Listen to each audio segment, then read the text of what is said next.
Good morning. For you fabulous few that have already tuned in to this webinar, I would ask for you to please type your name, school, and district in the chat. Also, just to sort of kick things off, if your school's volunteer program or community engagement initiative were a movie or TV show, what would it be? Please provide your answer in the chat as well.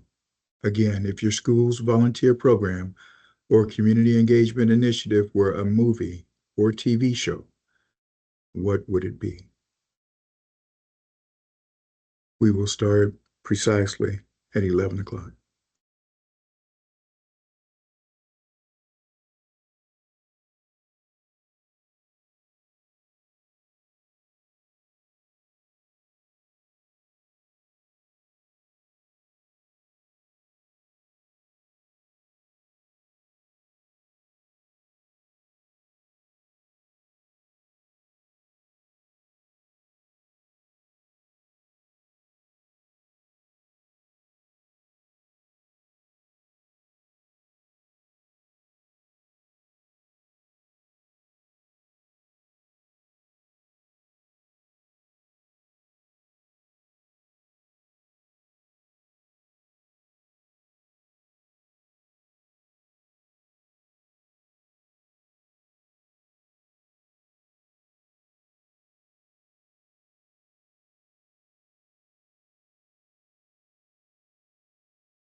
Good morning, ladies and gentlemen. Again, please type your name, school, and district in the chat.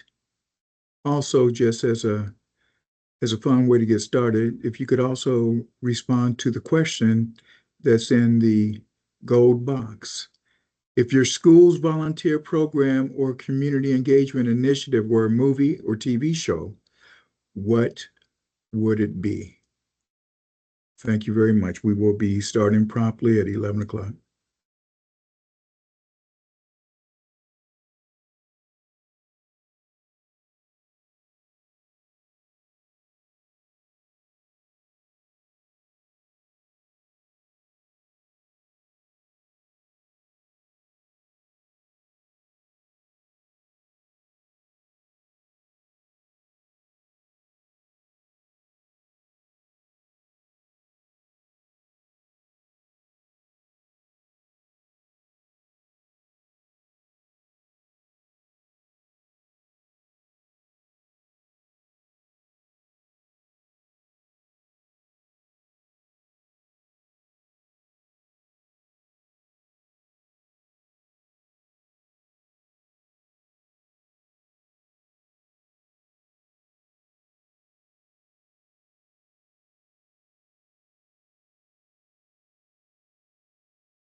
Good morning, ladies and gentlemen. Welcome, welcome everyone to the 2025-2026 South Carolina School Volunteer Coordinator Training. Hold on one second there we go, we got the slides. Please type into the chat your name, your school, and district. We have an open response posted that we'd love for you to answer in the chat. So please take a moment and do so. But as I continue again, my name is Dwayne Gatson. I'm the Director for Student and Community Engagement here at your South Carolina Department of Education. Let me briefly orient you to this webinar. The control icons will be on your upper right section of the screen. That is for most users. If you haven't yet, and you do see that your mic icon is open, please mute it. We've attempted to mute it for you. That same mic button will be opened at the end of this presentation, this webinar, so that we can get to any questions that you may have. In the meantime, we encourage you to utilize the chat feature throughout this session for any questions that you may have during the webinar. Our team will be monitoring the chat and responding accordingly. The purpose of the school volunteer coordinator training is to share basics of a program that is designed to help you, to be an asset to you, and connect your schools with the volunteers and organizations who have and will be willing to raise their hands to help you. There's no question that you may have that is too small, so don't be shy about asking questions. In fact, don't even be shy about letting us see your smiling faces. All right, now look, let's take a look at some of these responses. Again, the question was, if your school's volunteer program or community engagement initiative were a movie or TV show, what would it be? Let's see. Wow. We have, here we go. Shade Reed Egbert tells us that hers might be Freedom Writers. Freedom Writers. And if you want to elaborate in the chat why, by all means, say so. Some of these will be pretty obvious, I think. Let's see. Who else do we have here that wants to share as I go through? My goodness. From Chuck Winnie. Chuck Winnie says Castaway. Castaway. I mean, I'm assuming that they're just out there. There may only be one volunteer, and maybe even some of the volunteers just come as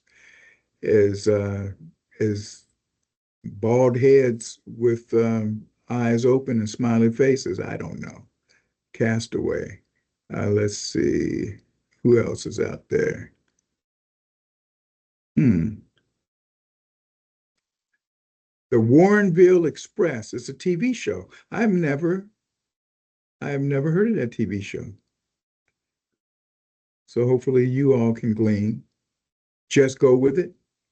Okay, so the volunteers come in and just go with it, or they just go with, I guess they're that free flowing and they're willing to help wherever wherever you wish. I have another Freedom Writers. Oh, nope, that's the same person. I just came back to Shade again. Let me see. Let me get on up here because I did see it. Oh my goodness. The Office. Man, those volunteers come in and just really kick it up, have a good, aimless time, uh, uh, and probably use up a lot of your resources if they're really like the folks in the office. But anyway, folks, I applaud you. I applaud you for taking the time to be with us. I'm not going to spend much more time, but I do want to give you an opportunity to have an appreciation for this office, this team, and the Department of Education, and how we have created an initiative that we truly hope serves a need and truly supports you. Again, as the Director of Student and Community Engagement, a brand spanking new office, by the way. We just stood up in December. I have two team members with me right now. Miss Mandy Roberts. Mrs. Mandy Roberts is in charge of what we call our CARE program. So she manages that, and CARE stands for Character and Resilience Education. So if you can imagine a bunch of resources that are aimed to help you build character and resilience among your young people to get them across the finish line. That is what Mandy Roberts is responsible for. Mandy, if you're there, well, you know what? Never mind, because I think we have you muted. But Mandy may talk to you at the end. But she handles if you have products from John C. Maxwell or Stephen Covey or like the Medal of Honor program. If you've heard of the African American History Calendar and the lesson plans associated with it, and it's a boatload of other resources, but she handles that compendium that meets you uh, and your students right where their needs can flourish and they can get some of the character development that they truly will need to be a functioning citizen in our society. But today's focus actually falls more in line with Mrs. Carla Renfro. Carla is responsible for an extremely new initiative that is near and dear to Superintendent Ellen Weaver's heart. It's called Project Raise Your Hand. She manages that program, and it was sort of born by the superintendent going from place to place and seeing so many people that just wanted to help, but they didn't know how. They didn't know the best way to onboard your organizations. And basically, they didn't have an entry ramp. And what we do is we provide that entry ramp for them. We connect them to your districts and ultimately your schools so that they can serve you, the teachers, the administration, and of course, our most valued resource, the students. Um, Carla Renfro is in charge of this program, and she will be talking to you in great deal today. But before she does, the strategic plan for the state, from our agency's vantage point, is that we will have at least 75% of the students at or above grade level by 2030. Many of you are making great strides, and the South Carolina Ready, results show just that. So we're well on the way in many communities, and there are some that we're lagging in, but we want to help you with that. And we have a couple of key points that fit in alignment with that overall plan. Um, First and foremost, we know that we need to have the culture, the leadership, the structure, and the processes in place in order to be a value added to you. So we thrive behind the scenes to improve in all of those areas. That's our 1 year objective, and I can tell you with extreme confidence that we are well on our way. And with this office, um, there are 3 year objectives, and you see four of them there. I'm going to focus in on the last two, but I do want you to know that this office actually has a stake in all four of them. But we're going to focus in on elevate the quality and long-term effectiveness of schools, districts, and thereby, have an impact on the board leadership as well. But we want to elevate your effectiveness, and part of that, our approach to that, is to be able to help free you up, help give you the type of supports necessary so that you can do what you do best, which is, of course, be right there to nurture and develop our young people. We want to engage and empower families and community partners to basically do the same so we can advance the success of our students. And that is where we land, and we land there firmly. So today, what we're going to do is we're going to jump into this agenda. We're going to keep you on time. That's our mandate to you. We ask that you continue, to be active as you have been in the chat. And if you have questions, like I said, nothing is too small. Nothing is out of bounds. Ask us, because we are truly here to support you. Keep in mind that this session is being recorded. It will be provided to you via link where you can access it on YouTube once we have put the captions to it. Okay.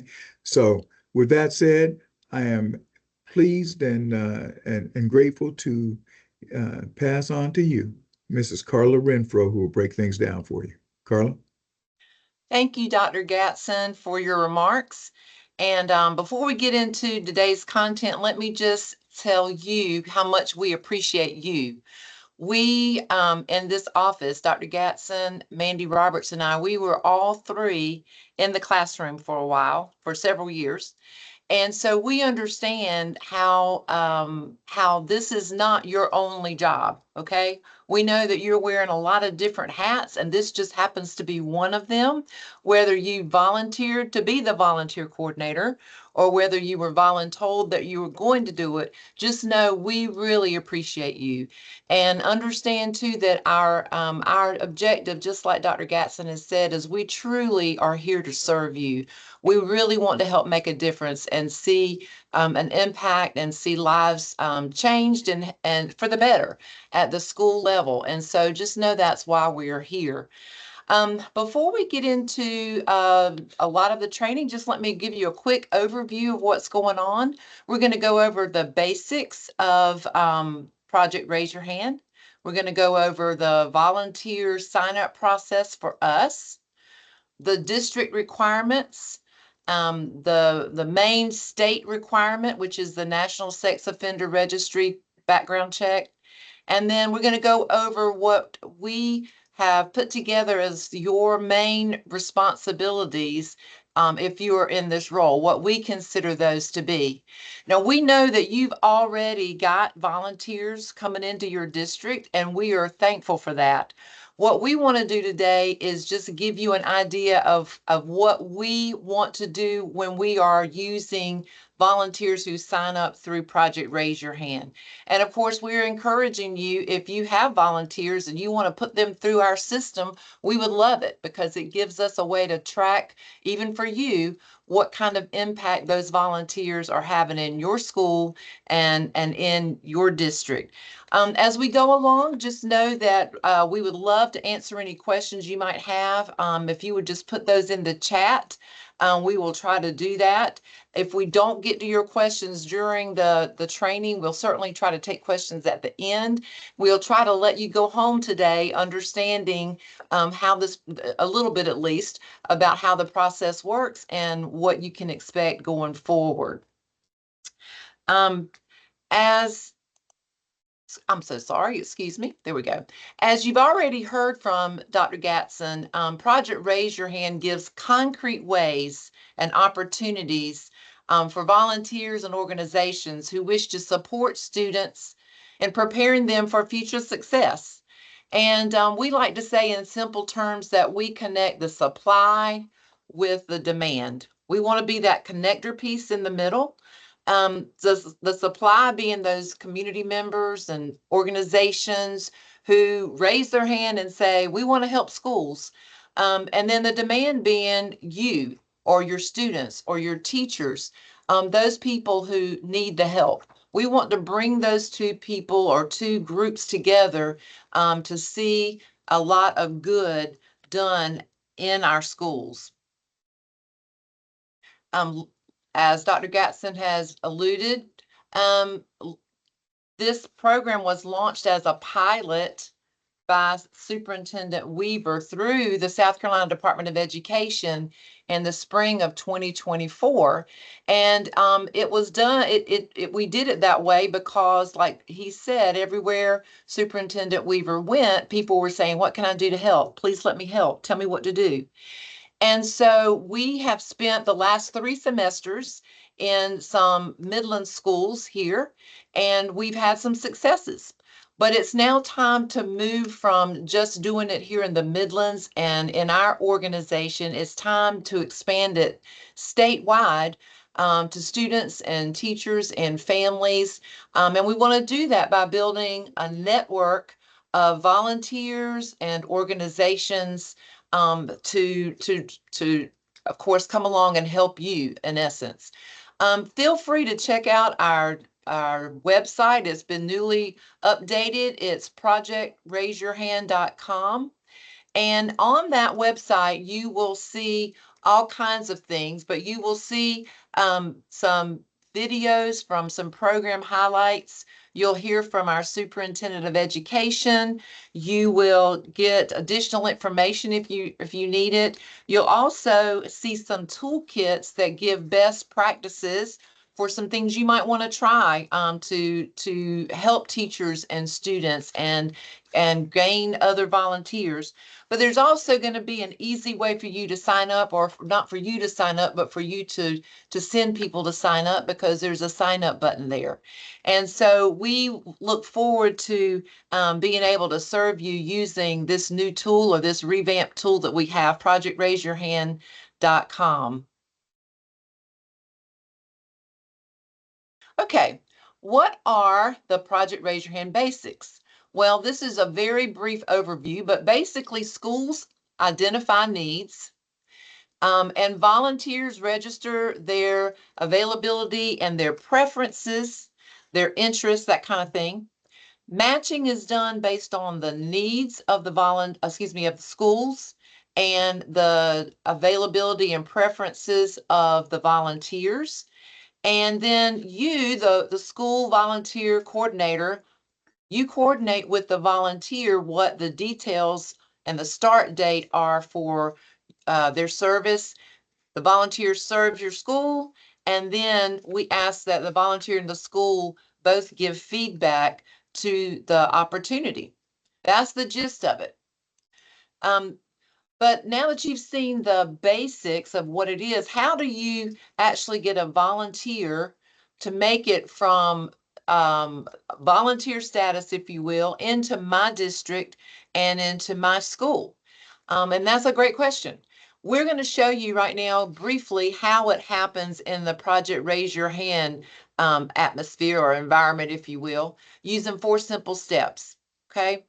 Step 1 is potential volunteers sign up, and they actually do a background check. You're probably familiar with the required background check that your district requires of them. They must also follow other protocols that your district has set up, or maybe even your school. But once they've done that, and once we know that they have been vetted properly by your district and your school, then we will assign them to a school. And they will only, of course, get assigned after they've done the requirements that you've asked and that the state requires of them. They serve in a school based on your needs and their preferences. And so this is, of course, where we would want the school volunteer coordinator, you, to coordinate with them a date, a start date, all the different requirements or details, I guess you would say, of their service. Like, where are they going to be working? Who are they going to be working with? What time? What day of the week? How often? All those kinds of things that they would need to know, and they need to work out with you in order to serve your school well. And then the last step is that we would ask that you both record or brief us on the experience that you've had. We would like to hear from you after every experience. We know that's asking a lot. We will send you a formal form, if you will, that you can fill out after every time. But we also appreciate just having a quick email sent from you to us saying, this week we had 3 volunteers, they did great, they served here, yada, yada, yada. We would like to get the data, but we want to get it so we're not being overburdening to you. So, but we would just really like to know what your experience has been with the volunteers that show up. Now, as you know, every single South Carolina Public School District has a unique process for onboarding volunteers, and every single district has its own expectations for volunteer engagement. We have 72 traditional public school districts in South Carolina, and so that means we have 72 different processes that volunteers all over the state are going through, and 72 different level or sets of expectations statewide. That's a lot of different expectations and a lot of difference. But we appreciate the fact that all of our schools are governed by local control. And of course, this points out that beautifully that what you know to be true in your district and in your school and in your area, you want to see going on as far as vetting of volunteers and getting them ready to work in your schools. So that is how different it can be from school to school and district to district. Now, while your district and your school requirements may vary, one thing remains the same, and it has to be there, and that is every person who is going to work directly with children must go through a National Sex Offender Registry background check. Of course, you probably already know that. But this is the non-negotiable for the state and for all of your districts. You in your district and in your school, you may require additional background checks, or you may require additional training. You may have other onboarding procedures, and all of that's fine. But the thing that is the same for all of you is that you all have to do this sex offender registry background check for your volunteers. I'll just reference the fact that there are 72 different processes in South Carolina and 72 different sets of expectations for how volunteers come into your schools. This is an Excel spreadsheet that I'll be sharing with you later, but it actually has every district on it. It has your district's volunteer coordinator and your district volunteer coordinator's contact information, along with the background check process that we currently know about for your district. Now, some of you conduct background checks and all of the volunteer information at your level, at the school level, but you still should have a volunteer coordinator at the district level, and that is the person who is listed on this form. We've asked the district volunteer coordinators to check over this spreadsheet and just let us know, update us with any information that may not be correct, because we're going to be using this information to send to potential volunteers so they know how to go about getting involved at your school. So it's very important that this information be correct. And it's important that we know the correct people to send them to if they also have questions. So thank you for taking a look at that when you get it this afternoon and just letting us know if there's something that is not correct on it. Here is the chart I referenced earlier, and it's basically what we're asking you as the school volunteer coordinators, what we would ask you to do to make it so that we can connect supply and demand for you. The first thing you can see on there is that we're asking you to keep us updated. And those updates require the district volunteer coordinator name and contact information, but also if you know of school volunteer coordinators who have changed, we would appreciate knowing the current person who's there, the current person who handles volunteers at that school level. But any kind of information like that that you know has changed, we would appreciate you letting us know about. You can email PRYH, which stands for Project Raise Your Hand, PRYH@ed.sc.gov. You'll see that posted a couple of places, but that's how you can let us know if that information needs to change. And of course, one of the big things here is that we can't really know how to help you if we don't really know what your needs are. And so we started back in the spring asking the schools to send us a list of their biggest needs so that we could start this process. And so if you know that your school has not completed a school needs survey, this afternoon when I send some follow-up information out, I'm going to also include the link for you to go on and complete that survey as well. That is going to be the way we know how we can best help you. So the first thing we are asking you to do as the school volunteer coordinator is to keep us updated and keep those needs updated. The second thing, of course, deals with the background checks. And we would really like to know that every school and every district has a timely process. They can ensure that the volunteer background checks are done timely, they're done efficiently, and that the volunteer and the South Carolina Department of Education, that we all know the status. And so we are asking that you notify us via email at that same email address I referenced earlier to let us know the status of a volunteer or a potential volunteer. They've passed, they've not passed. You don't have to give us any of the other information. We recognize that there are some privacy laws at play, but we just need to know if they didn't pass for you to tell us so we can route their application in a different way. So we need you to keep us updated.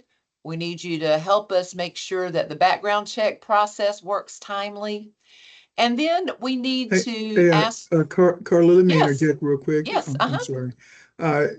Folks, just want to check. I see we have at least one person that has communication issues. Can someone let us know in the chat if you're still seeing everything, and or are you frozen as well?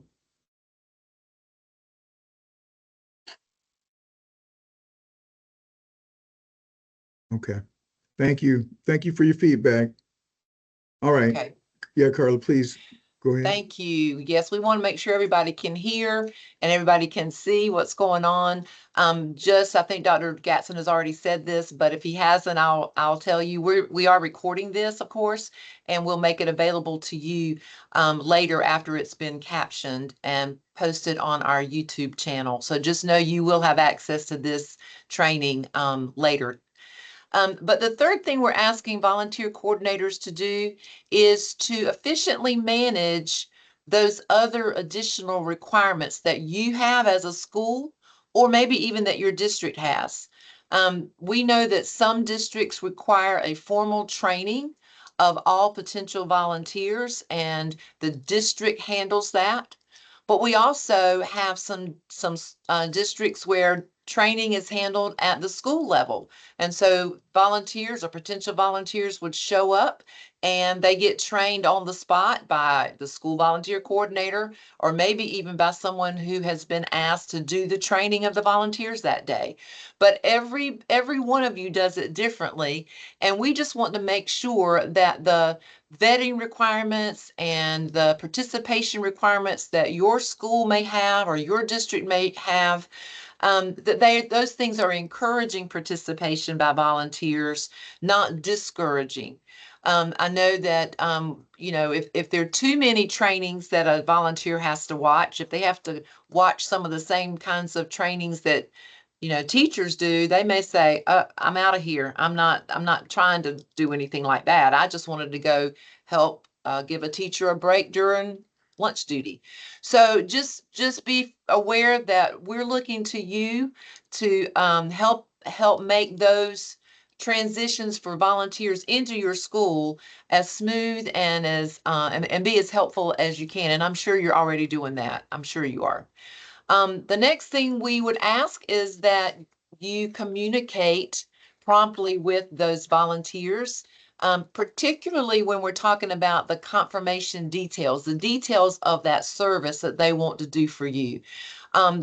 Remember, the volunteer is not going to know much about your school, possibly. They may be a parent of a child that goes there, or a grandparent, but they may be somebody who just lives down the road from your school, and they may want to help, but they may not know anything about what's the best day and time. They may have given us information, but when they talk with you, that's the time for you to really place them in a classroom or with the librarian or at lunch duty. However, it's going to help y'all and be something that they want to do. So we're asking that you promptly communicate with that potential volunteer about what their service is going to entail, when it's going to be, when they're going to start, all of those kinds of things. The other thing that we don't always think about is, sometimes they may need to know information like where do visitors park? You know, what door do I use to come in? I know that sounds silly, but if they've never visited your school, they may not know that they have to come into the office and they're going to have to present their ID, those kinds of things. So just be mindful that that communication from you is going to go a long way in making them feel welcome and making them think that they are really needed and that you're glad they're there.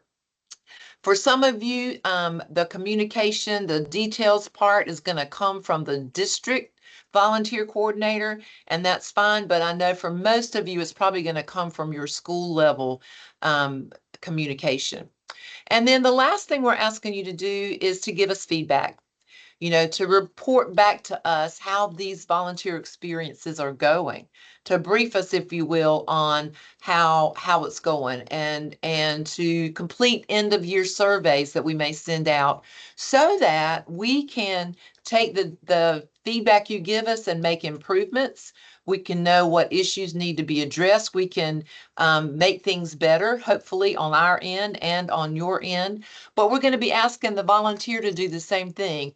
So that feedback is going to be important for us to know that we are doing what we can to help you, to help students, to help your teachers, to help your schools. A couple of key dates that we have that I'd like to share with you are obviously today, October 15th, and then October 30th. Those dates are important to us because today, October 15th, is when we are going to begin allowing our own South Carolina Department of Education employees to sign up to serve in schools and districts, or in districts and schools, if you will. And we want you to be prepared for that. This afternoon is when that form, if you will, is going to be available to them.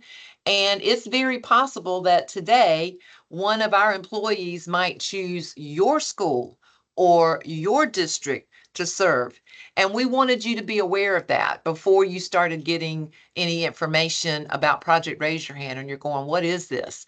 As soon as somebody signs up for your school or for your district, that begins the communication process from us to you as a school volunteer, the volunteer coordinator, excuse me. So you'll know, okay, this is a Project Raise Your Hand employee that's coming, or person who's coming in. And so you will know from us up front, this person has come through us and desires to work in your school. So those signups start as of today. And you may, if you're in the Midlands area, you may see a lot of signups today, but because we have most of our employees who are in the Midlands area. But keep in mind that we have South Carolina Department of Ed employees all over the state, and many times they want to serve in their local schools. And so just because you're not in the Midlands doesn't mean you won't necessarily get signups from our employees after today. The second date I want to make you aware of is October 30th. That is the first day that we are allowing community volunteers and community organizations to sign up through Project Raise Your Hand. And again, the reason we want you to be aware of it is because if people put down, if somebody in the community puts down your school or your district as one they want to serve, then that's going to immediately trigger some information to you about that. And we wanted you to be prepared for what's going to be coming, and hopefully coming in a good way after October 30th. Now, that is the gist of what I wanted to share with you. Dr. Gatson may have some comments he would like to make, and then after that, we can open it up for questions. Dr. Gatson? Thank you. Thank you so much, Carla. Great lay down. I think my comments can sort of segue us into the overall questions. So what I'm going to do right now is I am going to unmute you. In other words, give you control so that you can unmute yourself.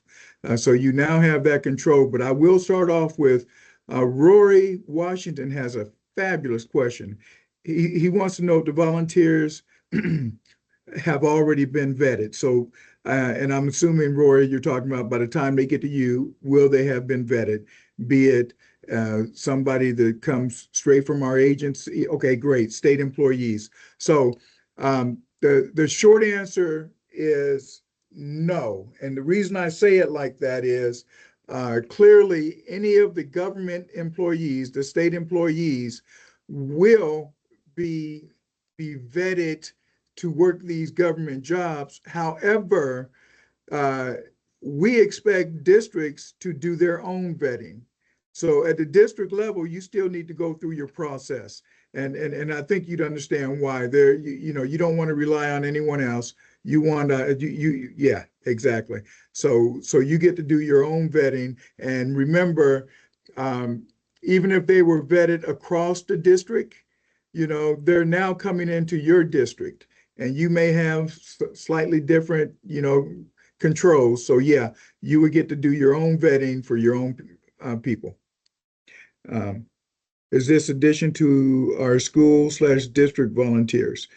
You are you saying the vetting process, Kristen, or the state volunteers? Okay. Um, well, I'm getting clarification on that. Let's see what Heather is asking. Oh, wait a minute. She says the state. Okay, so yes, that's in addition to what you may already have in play. Now let's be clear.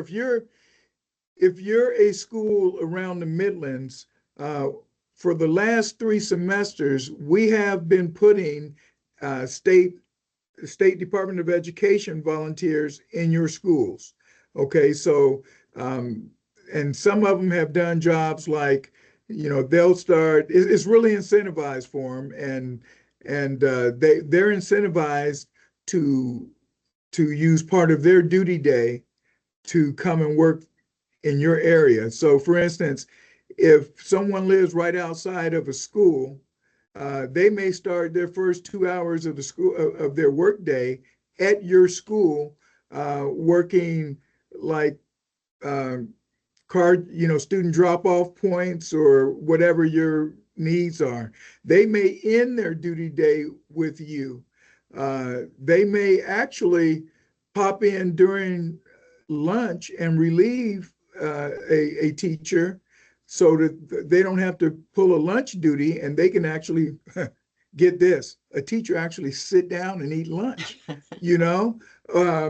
something that is not all that normal, or just free them up to, to prepare for another lesson.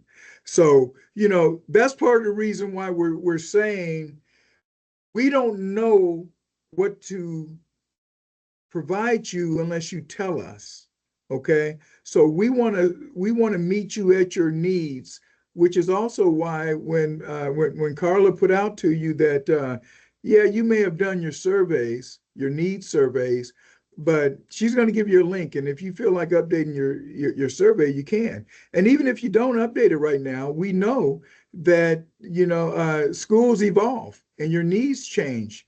So you can let us know when your needs change.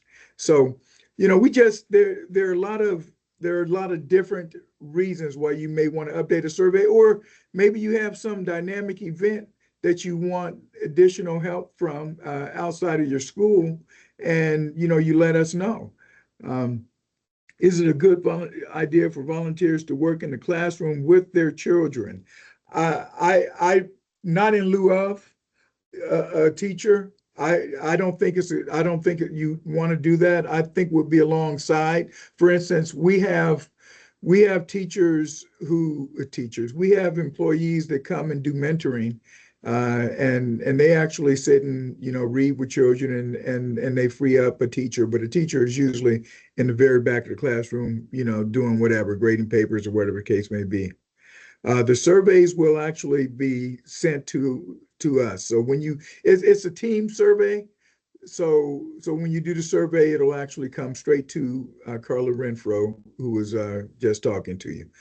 So we'll get those surveys. And please understand why there were 2 surveys that were actually sent. There was your school survey, which we're resending, but we also sent an extremely shorter survey to the districts. We did not ask the districts what your needs are because, quite frankly, they don't know. You know, there's nobody that can tell us your needs better than you. So we want to hear from you what your perspective is and what you feel your needs are. Um, so keep the questions coming and feel free to come on the mic if you want. Uh, I don't think I'm missing any questions at this point, but if I am, Dwayne, just there yes. is one. How Okay. will we know Project Raise Your Hand volunteers signed up specifically for our school?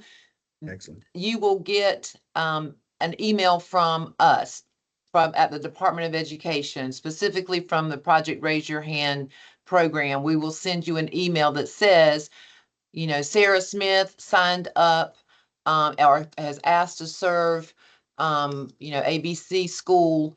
And here is information about that. So you will actually, we will initiate that by letting you know that someone has signed up for your school. Mm-hmm. So that's after the vetting process, right, Carla?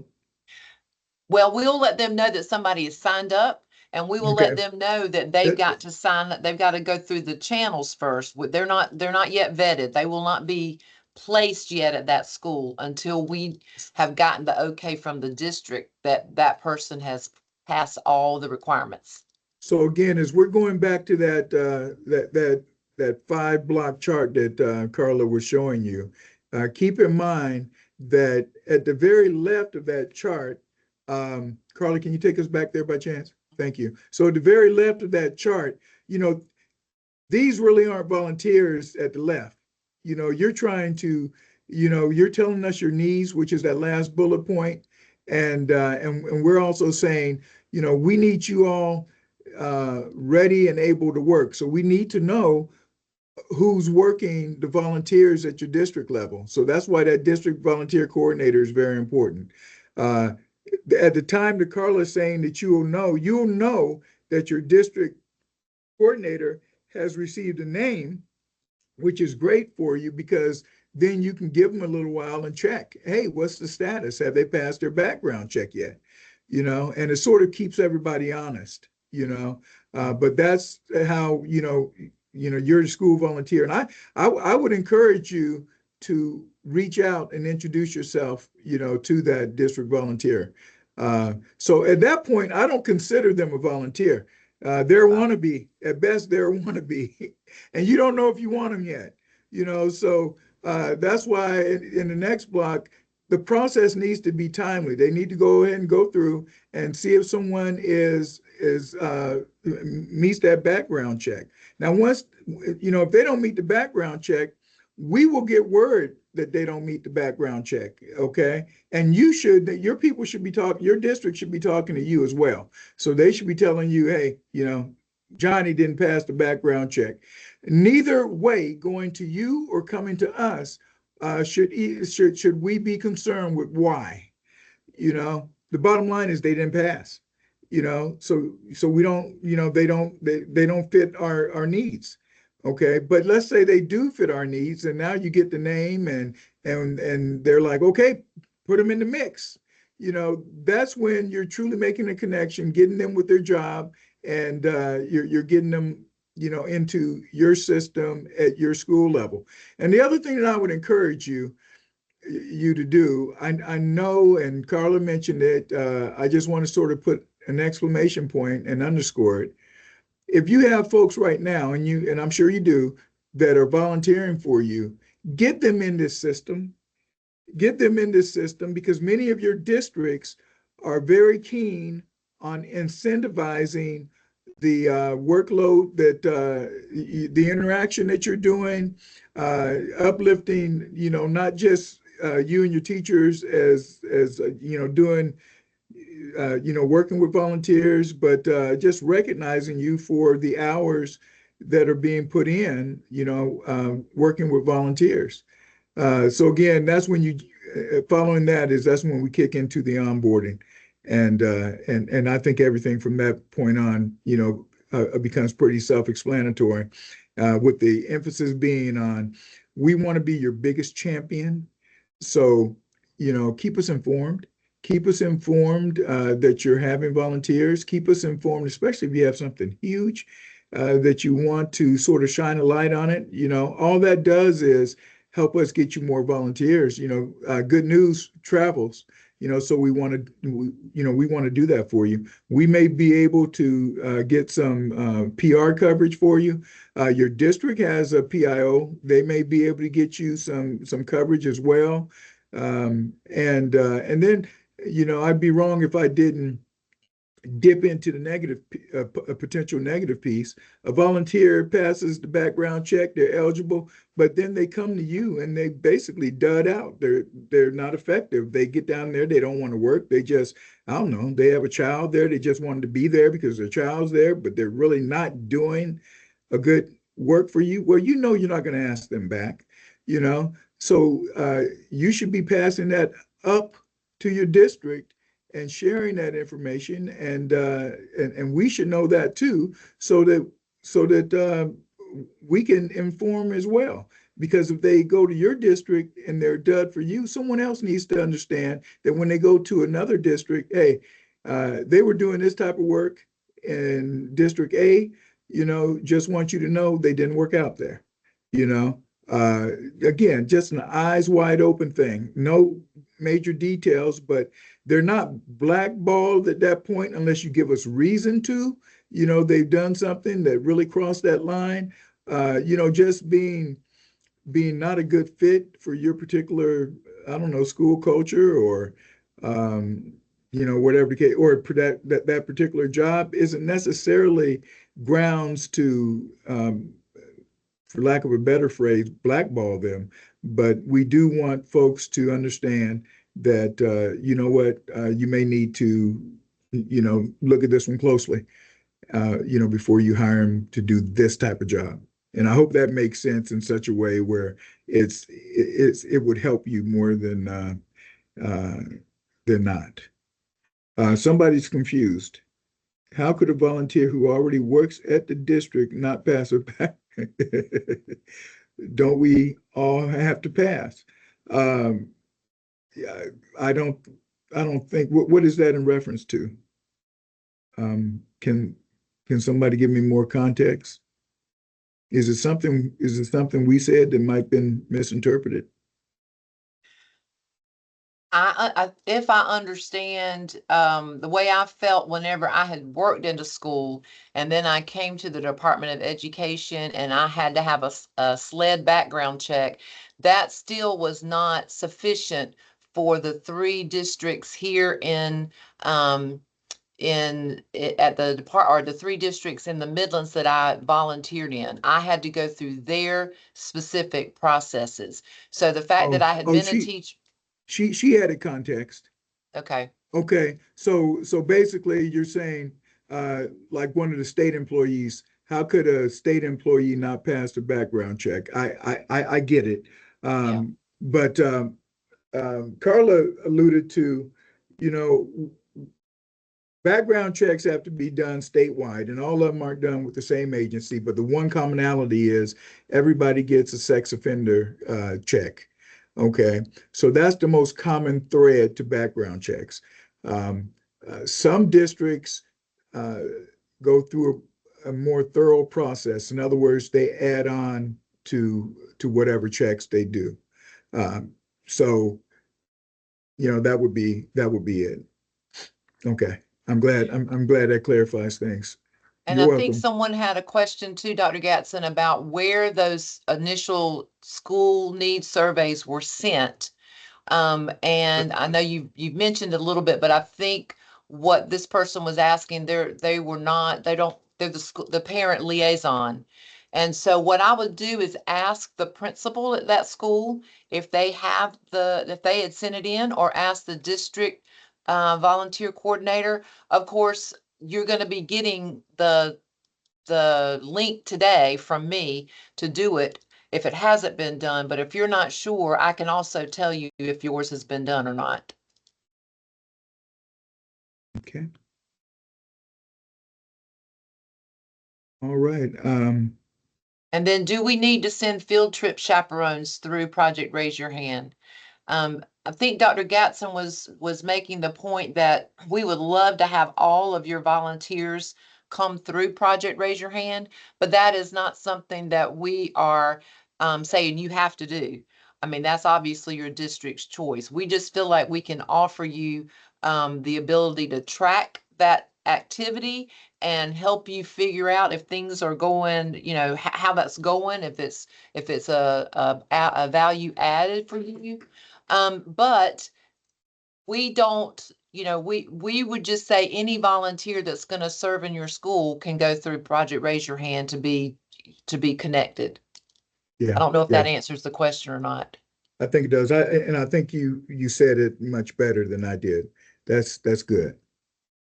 That's good. We're just trying to give you credit for the work that's being done, and give those chaperones, in this case, credit as well.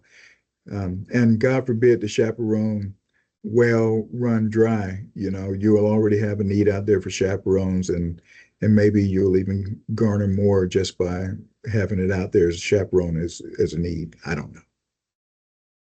Okay, and Dana Glenn wants to know how exactly do we get our current volunteers to quote go through Project Raise Your Hand? I get it. We've thrown a lot of information at you. Dana, our website, projectraiseyourhand.com, this afternoon will actually have the button on it that you can send people there. They can click it on and they can fill out the form and the process starts.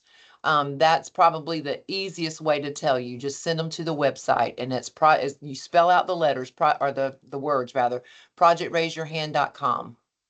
Mhm. And Faye Colley, your recap on chaperones was, they are not required to go through Project Raise Your Hand, but South Carolina Department of Education wants to have the data information participation if needed.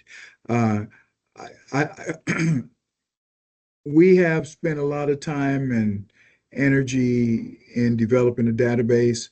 I'm just trying to capture all volunteer activity that we can. So we're not, we will not, we will never set that requirement for you. Yeah, you're absolutely right. We would never set that requirement for you. So whatever your district says is the way to go. Okay. You're welcome. Mhm. Um, Carla, I think we've waxed the board fairly clean. Uh, Okay, wonderful. they need to sign up. Uh, Folks, we're about to close out. So please, if there's something that we've overlooked, because, well, you know, just the way this thing populates, they come in sort of sporadically. By all means, say something, you know, so that we can answer it while we're on here. That way you can have a point of reference in your in the link that we give you for your YouTube as well. Carla, I'm going to let you close, but I would like to Okay. say thank you all. Really appreciate you. I appreciate you taking the time. I appreciate you spreading the word. I appreciate your patience, because this is a new initiative, and you're catching it at its earliest, most embryonic stages. So we appreciate you working with us and understanding what we're trying to do on your behalf. So your feedback is always going to be valuable to us. Uh, and please understand, you have that calling card at your disposal at all times. Carla? And again, I just thank you for joining us for this the school volunteer coordinator training. Again, just know how much we value you and we appreciate what you do day in and day out, wearing all those hats.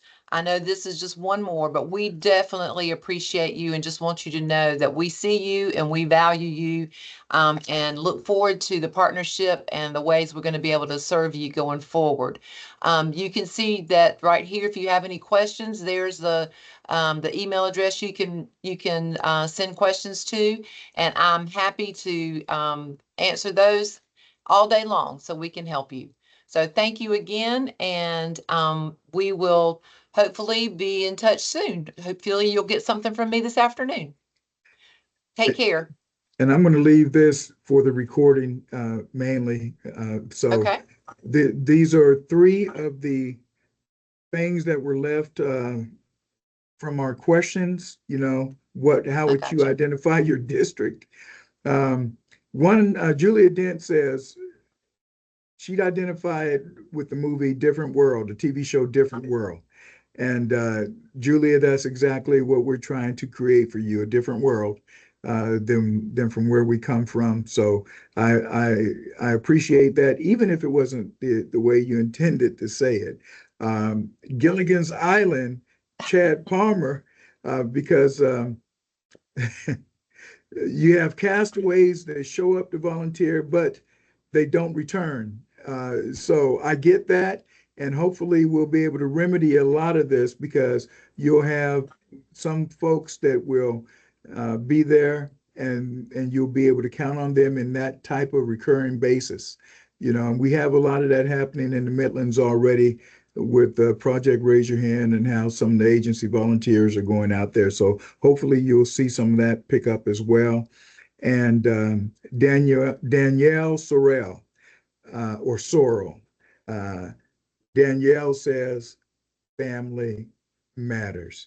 And I think that is just an excellent way to just sum this whole thing up, because family does matter and those volunteers want to be part of the family and they just want to help you do your job. So family does matter. And I hope you take us in as part of your family, understanding that we value what you do and we want to be a value added to the entire process as Yes. we get these young people matriculated and prepared to be the best citizens that they can be. Take care, and we wish you the best. Yes, and folks, you're free to leave, of course. If you still have questions, and I see a couple more have popped up, I'm happy to stay on here and answer them. One of you asked, let's see, will we be getting something to advertise for Project Raise Your Hand? We are in the process of getting some marketing materials that we would love to share with you to help you with your recruiting efforts. So just hang tight. Like Dr. Gatson has said, this is a new initiative and we are in the process of trying to do a lot of those things. But yes, we are going to be getting something to you. Someone else says, if we use Project Raise Your Hand, will this warrant a policy change? Courtney's asking that. I think that's going to be a board decision or a superintendent decision at your level. For us, we're just offering this as an initiative to help you. But Dr. Gatson might have a different take on that, but I don't know that that's something that we have to get into. That's probably something that will be decided at your district level. No, Um, it's definitely not a policy change by any stretch. It is just an opportunity. It's a great we feel it's a very great initiative. It's a strong initiative. I'd almost liken it to it's like things were when they first introduced the electric car. It was nice. The concept was great. Everybody doesn't jump on that bandwagon right away, but then they start seeing it and see the value in it and understand what it does, how it works in concert with conserving the economy and whatnot, and it's growing every year, so no, we don't see a policy shift that would make you do it, okay, or that would dictate that you do it. But we do plan on recognizing it, recognizing your using of it because it just does everything to promote education and how all stakeholders are coming together for a common good. And that's what we want as we educate our young people. mhm. And then I see one question from Cynthia. She may have had it answered by now, but I don't want to leave it unanswered. Our volunteers that are approved have to go through Project Raise Your Hand. No, Cynthia, they do not. That's what we were saying earlier is that we would encourage that because we feel like we can help you and serve you in that way. But that is completely your district's decision if they choose to put all of the volunteers that you now have into our system. And I think that's what Dr. Gatson was, I know it is, was referencing earlier, that we would love to have that, but we can't dictate to that. We can't dictate that to you. All right. Thank you so much. I don't see any other questions. It is being recorded and it will be sent to you. Yes, it will be actually on our YouTube channel and I will be sending you a link to it. But yes, it has been recorded. So thank you all again and have a great rest of your day and we appreciate you. Bye-bye.